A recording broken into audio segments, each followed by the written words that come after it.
सुन्नु न सर, तपाईले रिसर्च गर्नुपर्ने कुरा हो। यिनीहरूले मलाई के भने कि एकदम गाह्रो पुर्याउन दिन्छ, 6 घण्टाको जाँच दिनुपर्छ।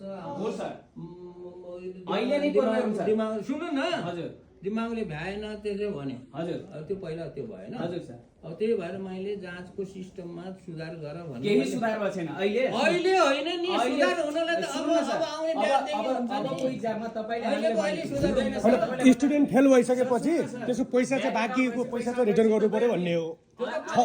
त्यो चाहिँ दिइरहेको छ सबै 21 लाखदेखि 42 लाखसम्म लुटेको छ। हो छैन त, त्यो चाहिँ कार्यान्वयन गरिदिनु पर्यो हजुरले। भने डिप्रेसनमा गएर मान्छे मर्न लागिसके होइन, त्यहाँ चाहिँ के भने चाहिँ लोन निकालेको पैसा हुन्छ, घर चाहिँ लिलामी भइसक्यो, त्यति मात्रै गरिदिनु पर्यो मन्त्रीज्यू भन्न खोज्छ क्या हामीले। उहाँ हेर्नु डिप्रेसनमा गएर कतिजना आत्महत्या गर्छ क्या। हाम्रो फर्स्ट इयरको इक्जाम के अरे जसले पढ्न पाएन भने फिर्ता हुन्छ भने मैले त्यो बेला दुईपल्ट भनिसकेँ। त्यो चाहिँ दिइरहेको छैन हजुरलाई, यो ध्यान आकर्षण गराएको। अहिलेसम्म नियमै बनेको छैन। अब संशोधन गरेर बनाउनु पर्यो हजुरले, छिट्टै गर्नु पर्यो भन्ने हो।